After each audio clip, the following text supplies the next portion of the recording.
Hello बच्चों, शिक्षा विभाग अनूपगढ़ के इस official YouTube channel mission success Anupgarh पर आपका एक बार फिर से हार्दिक स्वागत है। आपकी अर्धवार्षिक परीक्षाएं चल रही हैं और मुझे पूरी उम्मीद है कि आप अपनी परीक्षाओं में बेहतर कर पा रहे होंगे। अंग्रेजी विषय का पेपर हो चुका है, कक्षा 12 का भी हो चुका है, अर्धवार्षिक का जो एग्जाम था, और कक्षा 10 का भी हो चुका है ना। तो हम जो है उनके जो प्रश्न आए थे, आज तो हम ग्रामर के जो क्वेश्चंस थे उनको सॉल्व करेंगे। ज्यादा लंबी इस क्लास को नहीं रखेंगे, क्योंकि हम जो है ग्रामर के टॉपिक्स पर बात कर रहे हैं। तो सबसे पहले हमारे लिए ये जरूरी हो जाता है कि ग्रामर के क्वेश्चंस पर हम ध्यान देवें, है ना।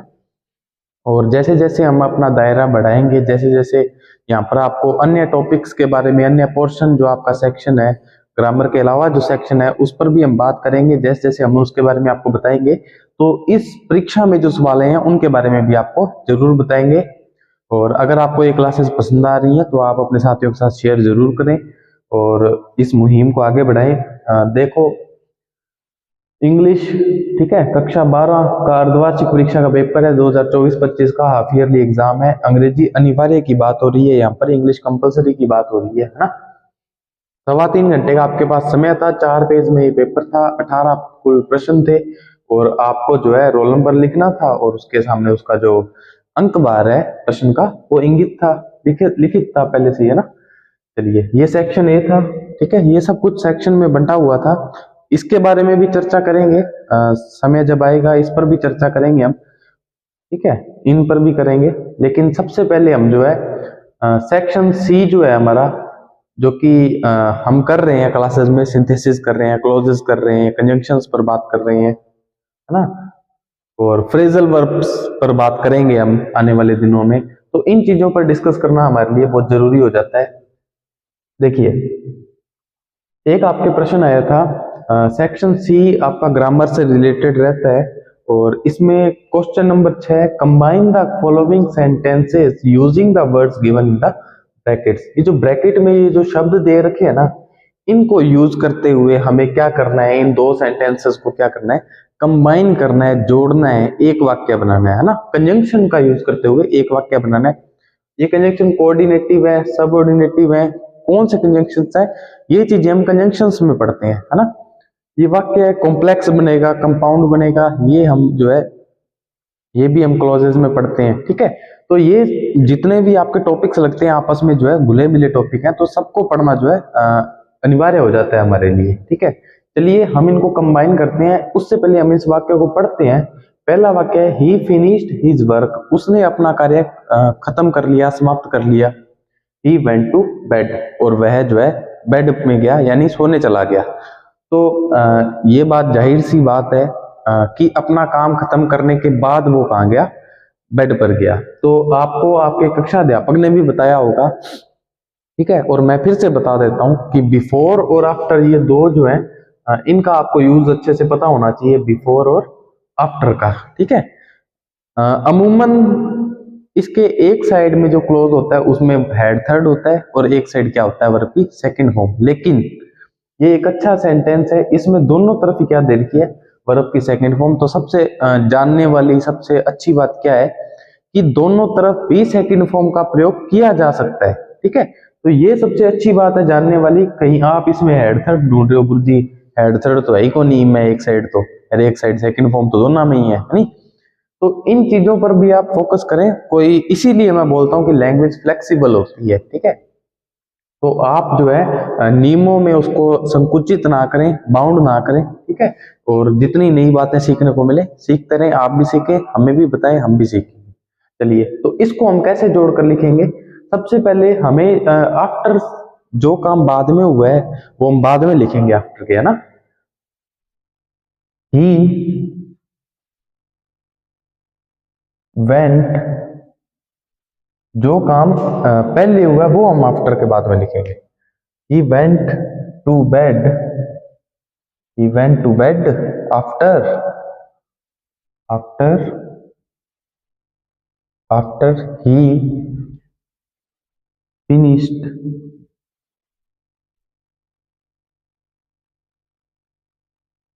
he went to bed after he finished his work, एक बात और साथियों, आपको यहाँ पर कुछ भी ऐसा भी नहीं दिया गया है कि आपको जो है यहाँ पर कौन सा जो है सेंटेंस बनाना है, कॉम्प्लेक्स बनाना है, कंपाउंड बनाना है, ऐसा कुछ नहीं है। आपको जस्ट सिंपली इस कनेक्शन का प्रयोग करके इन दो वाक्यों को जोड़ना था, कंबाइन करना था। वो अपनों ने यहाँ पर सक्सेसफुली क्या कर दिया है, कर दिया है। ही वेंट टू बेड, वह सोने गया, बेड पर गया। After he finished his work, जब उसने अपना कार्य जो है खत्म करने के बाद वो सोने गया, बेड पर गया। ठीक है, दूसरा प्रश्न भी हम कर लेते हैं।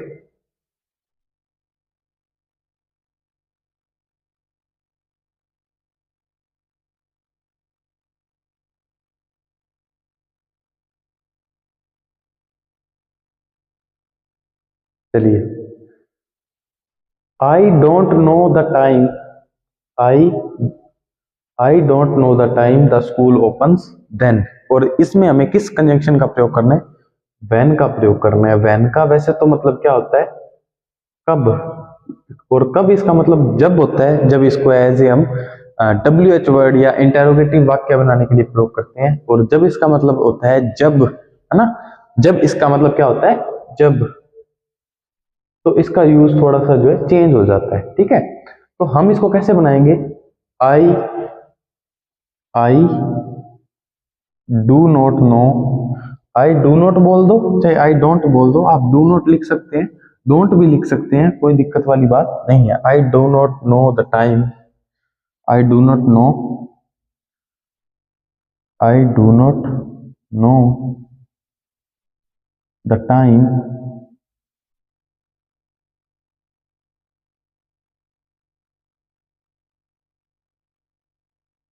Time when the school, when the school opens. अब यहां पर हमने कुछ चेंजेस किए हैं, उसके बारे में भी मैं चर्चा कर लेता हूं। ठीक है, देखो यहाँ पे सबसे पहली बात तो हमने इस दिन को हटा दिया। क्यों हटा दिया, क्योंकि यही तो व्हेन का आंसर है ना। तो इस देन को हम अगर प्रयोग करेंगे तो वाक्य का कोई सेंस नहीं रह जाएगा फिर, है ना। तो इसलिए हमने इसको क्या कर दिया, हटा दिया, टेक्निकली हटा दिया। आई don't know the time when the school open, इसका क्या मतलब था, आई मुझे समय नहीं पता उस समय जब, तब, देन का मतलब होता है तब स्कूल खुलते हैं, है ना। तो मुझे वो समय नहीं पता जब स्कूल जो है ओपन होते हैं, जब स्कूल खुलता है, विद्यालय लगता है। ठीक है, तो इस देन को हटाना हमारे लिए जरूरी था अगर हमें किसका प्रयोग करना था, व्हेन का। तो ये थे वो दो सवाल जो आए थे। अब हम आगे चर्चा कर लेते हैं।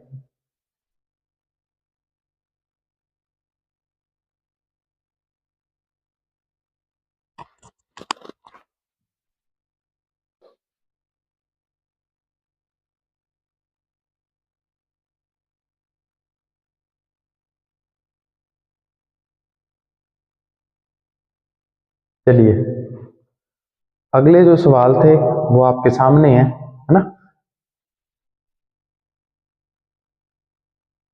चलो, combine the sentences as indicated in the brackets.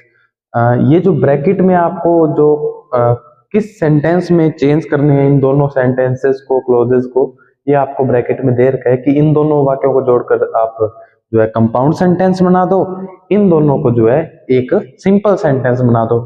और आप जानते होंगे कि सेंटेंस तीन प्रकार के होते हैं, है ना, सिंपल, कंपाउंड और कॉम्प्लेक्स। तो कॉम्प्लेक्स नहीं है, इसमें दो देर के हैं, दो प्रश्न आए हैं, एक कंपाउंड से है, एक सिंपल से आए हैं। ठीक है, कॉम्प्लेक्स सेंटेंस के अंतर्गत जो है एक मेन क्लोज होता है, एक सबऑर्डिनेट क्लोज होता है। जो सबऑर्डिनेट क्लोज होते हैं वो तीन प्रकार के होते हैं, noun close, adverb close, adjective close. ठीक है, तो वो कॉम्प्लेक्स सेंटेंसेस की बातें हैं और वो सबऑर्डिनेट कंजंक्शन से जुड़े होते हैं। ये जो है इसमें दोनों ही जो है अपना अपना स्वतंत्र इंडिपेंडेंट अपना जो है अर्थ रखते हैं और दोनों ही जो है मेन क्लोज ही होते हैं। ठीक है, इसमें सबऑर्डिनेट क्लोज नहीं होते, कोऑर्डिनेट क्लोज होते हैं जो कि कोऑर्डिनेट कंजंक्शन से जुड़े होते हैं। सिंपल सेंटेंस एक फाइनाइट वर्ब होती है, कॉम्प्लेक्स और कंपाउंड दोनों में दो दो फाइनाइट वर्ब होती है ना। तो ये सब बातें हैं, ये सब आपको आती होंगी, नहीं आती होंगी तो मैंने आपका फटाफट रिवीजन भी करवा दिया। इस पर चर्चा कर लेते हैं। I am sure I will finish the work. ठीक है, इसको बनाना कंपाउंड में है और सबसे जो कंफ्यूजेबल रहेगा, हो सकता है शिक्षकों के लिए भी रहे, है ना, शिक्षार्थियों के लिए भी रहे। इसका जो बेस्ट आंसर अगर आप अपने मन से पूछें तो आप बोलेंगे कि I am sure that I will finish the work. मैं श्योर हूं कि मैं जो है अपना काम खत्म कर लूंगा, ठीक है। लेकिन ये जो है एक कॉम्प्लेक्स सेंटेंस हो जाएगा साथियों, ये कंपाउंड सेंटेंस फिर नहीं रहेगा। तो इस बात पर हमें ध्यान रखना है। अगर हमें इसे कंपाउंड में रखना है तो हमें एक कंजंक्शन का यूज करना पड़ेगा, एंड का। किसका? एंड का, ठीक है। I am sure I will finish the work, या फिर I will finish the work and I am sure. आप किसी भी प्रकार से इसका यूज कर सकते हैं। आप किसी को भी पहले लगा सकते हैं, किसी को भी बाद में लगा सकते हैं, कोमा का भी यूज करना चाहिए आपको, ठीक है। I am sure and I will finish the work, मैं श्योर हूं, मैं सुनिश्चित हूं कि मैं अपना की नहीं और मैं अपना काम खत्म कर लूंगा। तो एंड लगाना है आपको, I am sure and I will finish the work, ठीक है। तो ये इस बात का जो है आप ध्यान रखेंगे। और इसको आप पहले भी लगा सकते हैं, I will finish the work and I am sure, ये भी कर सकते हैं, ठीक है। तो ये बात आप हमेशा ध्यान रखना। अगर आपने इस दैट का प्रयोग कर दिया, मैं श्योर हूं कि, तो यहाँ पर ये सेंटेंस कंपाउंड से किस में चेंज हो जाएगा? कॉम्प्लेक्स में चेंज हो जाएगा। तो ये गलती अपने को नहीं करनी, अपने को बनाना कंपाउंड है, ठीक है। तो कंपाउंड में ही बनाए रखें इसको। दूसरा जो सवाल है, he saw his mother he was glad, ठीक है। सिंपल बनाना है, यानी दो फाइनाइट वर्ब। आपको मैंने वर्ब बताई थी फाइनाइट कितनी होती हैं, ठीक है। देखो, एक तो वर्ब की फर्स्ट फॉर्म, एक second form. Is, am, are, was, were, do, does, did, has, have, had. जो मॉडल्स होते हैं can, could, may, must, might, would, should, और to, did, not, dare, not, ये सब जो मॉडल्स हैं ये सब फाइनाइट वर्ब्स होती हैं, जो कि टेंस और जो है सब्जेक्ट के अनुसार चेंज हो जाती हैं, ठीक है। और हमें जो है इन दो में से किसी एक फाइनाइट वर्ब को हटाना पड़ेगा अगर सिंपल सेंटेंस बनाना है तो। और इसमें हमें जो है दो फाइनाइट वर्ब रखनी जरूरी होती है, बस कंजंक्शन लगाना होता है तो कंपाउंड बन जाता है। देखो, हम इसको पहले हिंदी बनाएंगे इसकी। ही सा हिज मदर, उसने अपनी माता को देखा और वह खुश था, है ना, वह ग्लैड था, खुश था, ठीक है।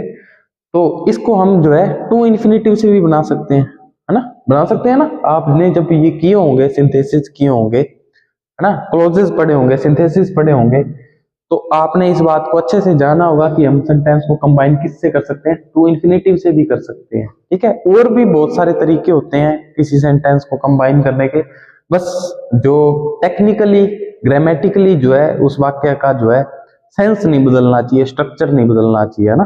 तो इस बात को आप ध्यान रखें।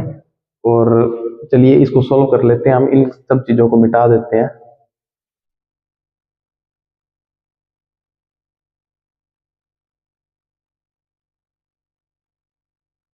चलिए, ही वाज, देखो साथियों समझना है, रट्टा नहीं मारना, रट्टा नहीं मारना, ध्यान रखना। ही वाज ग्लैड, ठीक है, हमने सिर्फ इतना लिखा, ही वाज ग्लैड। अब देखो, अब हम जो है इस ही का दोबारा प्रयोग नहीं करेंगे, इस ही का दोबारा प्रयोग नहीं करेंगे। हम क्या लगाएंगे? टू इन्फिनेटिव लगाएंगे, टू। और इस सा को किस में चेंज कर देंगे? सी में। फाइनाइट वर्ब को किस में चेंज कर देंगे? नॉन फाइनाइट वर्ब में, टू सी। इन्फिनेटिव एक नॉन फाइनाइट वर्ब होती है ना, जीरेंड और पार्टिसिपल की तरह। तो हम जो है नॉन फाइनाइट का यूज करेंगे, इन्फिनेटिव का यूज करेंगे, टू सी। अब जीरेंड क्या होता है, इन्फिनेटिव क्या होता है, पार्टिसिपल क्या होता है, ये थोड़ी सी जो है गहराई वाली बातें हैं, लेकिन आपको पता होनी चाहिए, ठीक है। तो आप जरूर इस पर थोड़ा कार्य करें अपने घर पर। He was glad to see his mother, वह अपनी माता को देखकर खुश था।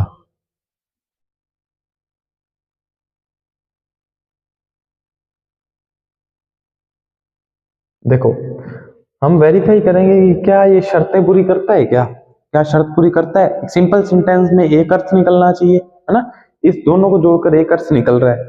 एक फाइनाइट वर्ब होनी चाहिए, फाइनाइट वर्ब एक ही है सर, ये भी, है ना। दूसरी को हमने क्या बना दिया? नॉन फाइनाइट बना दिया, इन्फिनेटिव बना दिया, ठीक है।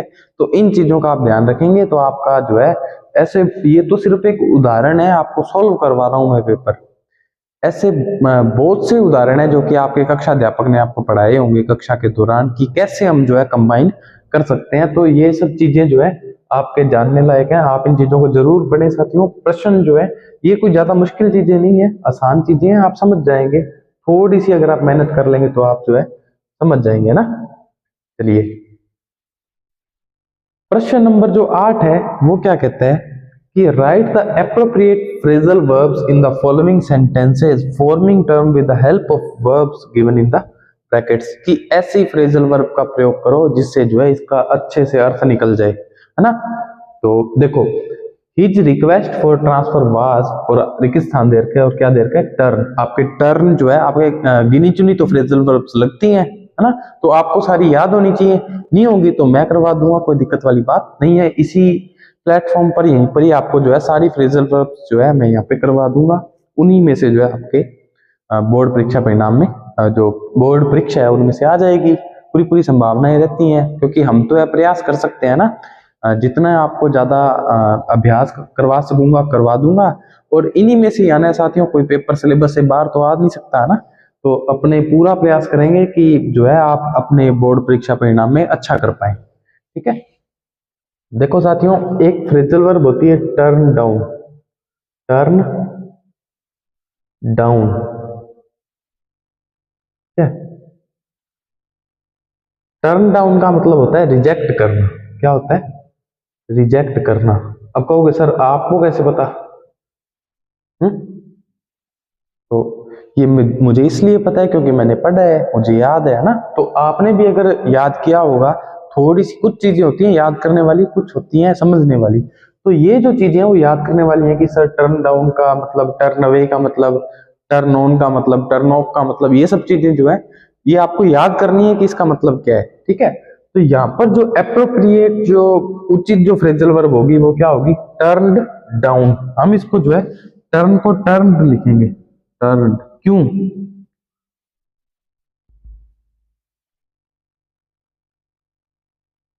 क्यों लिखेंगे सर? ये देखो टेंस कौन सा है? पास्ट टेंस है, ठीक है। और ये पैसिव जो है सेंटेंस है ना, पैसिव सेंटेंस है। तो वर्ब की थर्ड फॉर्म लगाना तो हमारे लिए जरूरी है। और वाज है, पास्ट टेंस दिख रहा है साफ ही, तो आपको जो है सेकंड फॉर्म या थर्ड फॉर्म, यहाँ पर ये थर्ड फॉर्म है तो थर्ड फॉर्म का प्रयोग करना जरूरी हो जाता है। तो यहाँ पर जो उचित फ्रेजल वर्ब आएगी कौन सी आएगी? His request for transfer was turned out, कि उसकी जो ट्रांसफर, जो स्थानांतरण की जो रिक्वेस्ट थी उसको जो है रिजेक्ट कर दिया गया।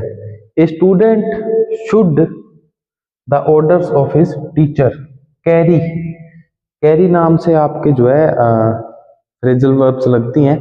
तो जब ये शब्द आ जाए ना ऑर्डर्स, तो आदेशों की पालना के लिए एक फ्रेजल वर्ब होती है कैरी आउट। कौन सी फ्रेजल वर्ब होती है? Carry, carry out. Carry out का मतलब क्या होता है? ऑर्डर की पालना करना, ठीक है। तो एक विद्यार्थी को जो है अपने टीचर की आदेशों की पालना करनी चाहिए, है ना। तो यहाँ पर जो है कैरी आउट आ जाएगा साथियों। क्या आ जाएगा? कैरी आउट, ठीक है।